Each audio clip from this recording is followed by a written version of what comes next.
Hello mga kapitbahay, good evening. Sobrang dami kong realizations today. Like, I've been walking for 2.5 hours already. The reason that I walk that much is because I was searching for a gift. Kasi mag-exchange gift kami this coming December. And syempre, gusto ko naman yung wish list nung reregaluhan ko is talagang, alam mo yon, matutupad ko siya. And so, I already have the picture ng gusto niya. And actually, alam na rin naman niya yun. Kasi, yung napagtanungan ko is, sinabi niya na yun nga daw ako yung nakabunot and all.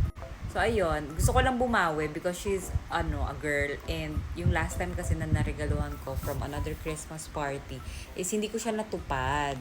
So, I wanna make bawi this time. So, ayun.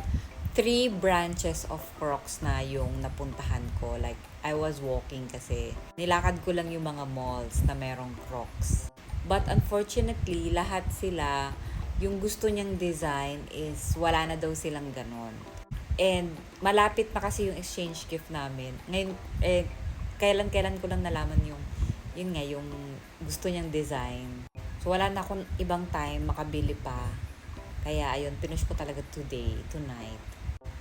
So, ayun na nga, no, di ba kung saan na tayong mall napunta and branches of Crocs. So, wala talaga.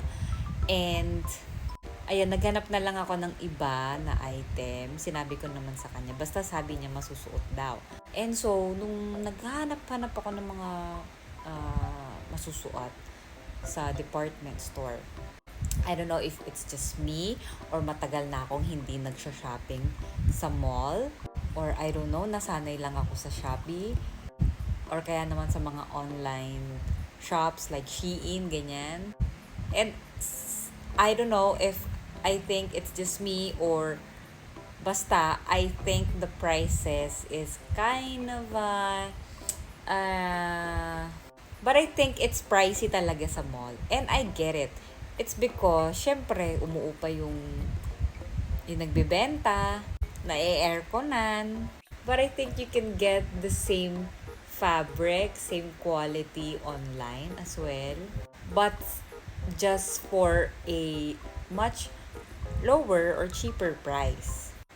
I don't know, siguro nasanay lang ako sa Shopee.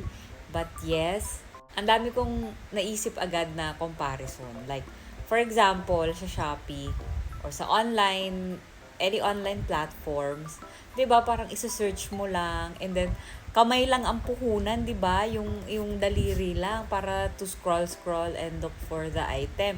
But for this, kapag hindi mo memorize yung mall, syempre magtatanong-tanong ka pa and all.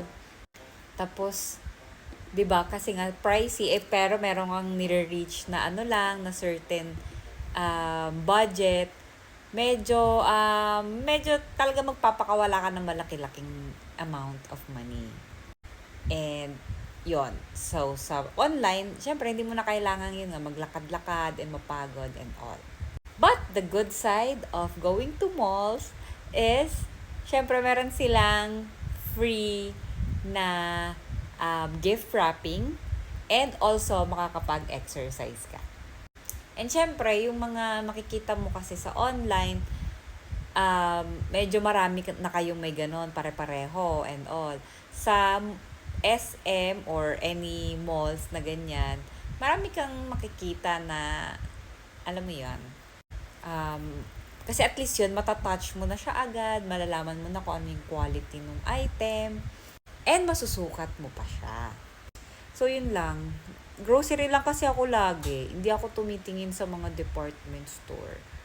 Kasi hindi ko naman siya nagagamit and I don't use it on a daily basis, yung mga damit-damit. Before, siguro, nagagamit ko siya. But actually, hindi nga rin.